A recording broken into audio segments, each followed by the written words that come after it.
Hey there, everybody. Eric Chessen, founder of Autism Fitness here. And if you are ready to join the movement for movement and become an Autism Fitness Certified Pro so that you can deliver the best, most meaningful, effective fitness and adapted PE programs to the individuals with autism and other neurodiversities that you serve on a daily or weekly basis, then head on over to autismfitness.com. You can register right now, start your coursework, and then meet me for one of our upcoming live virtual practicals held in different time zones throughout the year so that you get the hands-on, brains-on training that you and your athletes deserve.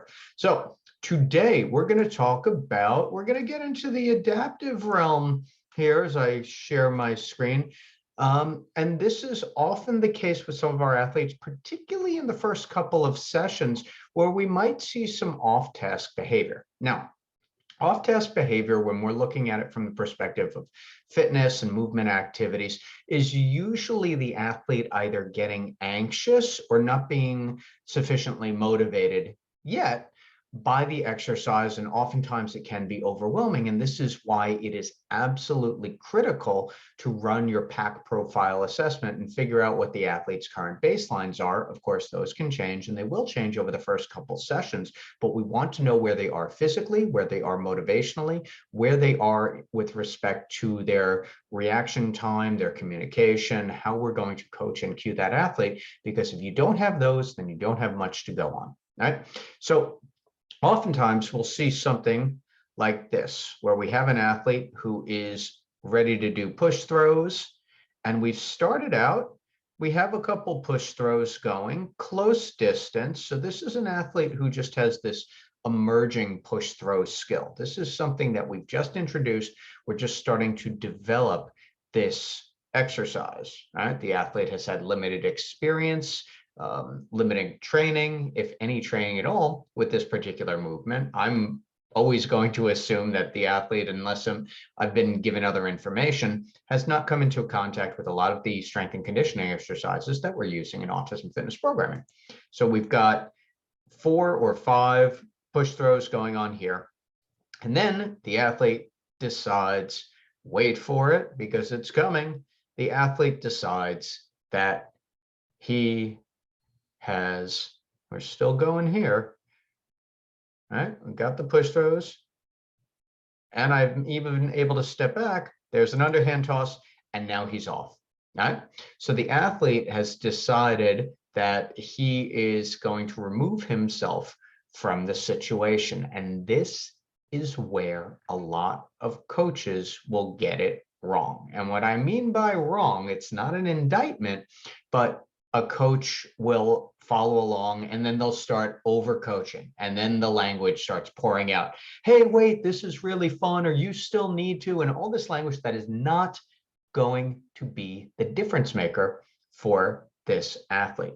Now, we want to do 2 things here, and we can do them simultaneously sometimes.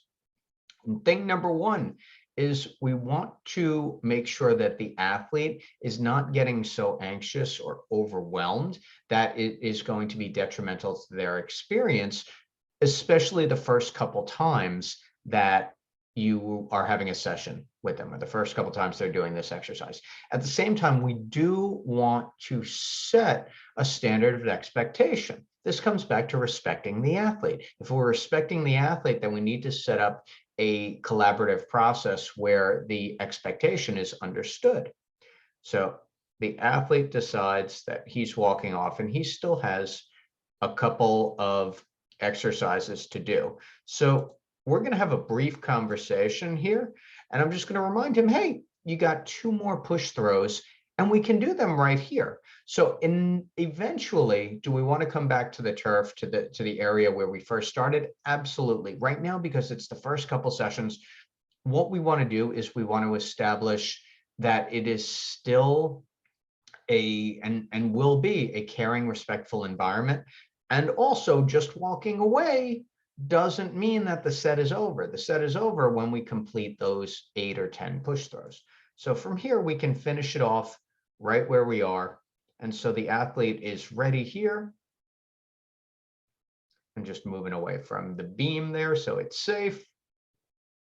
And we're going back to that push throw. So the expectation And so you see him scooping it here a little bit. And this is something we see where we see the movement start to break down a little bit. So we modify it, and there we get that great push throw again. So that's where we are finishing the first part, or the second part rather, of that push throw, and the athlete comes on back, right? So this is, we want to look at this as a collaborative process with the athlete. And what I mean by that, regardless of the athlete's current level of ability, we want to make sure that, number one, we're speaking to them and interacting with them with respect. And number two, that the expectation is understood, that it's clear for them. And number three, that there's follow through on both sides. This works both in the current session and for future sessions as well. When I'm working with an athlete, I want to set up success not just in this session, but how are we going to facilitate that in future sessions as well.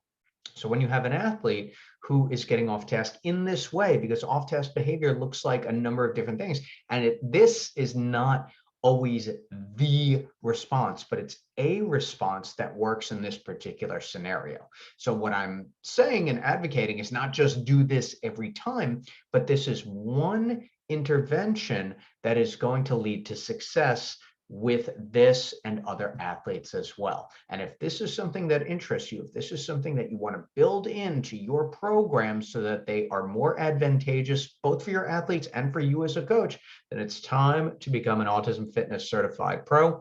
You can hit the link in the description below. I'm Eric Chessen, founder of Autism Fitness, leading the movement for movement, of which you can be a part. Register now, become an Autism Fitness Certified Pro.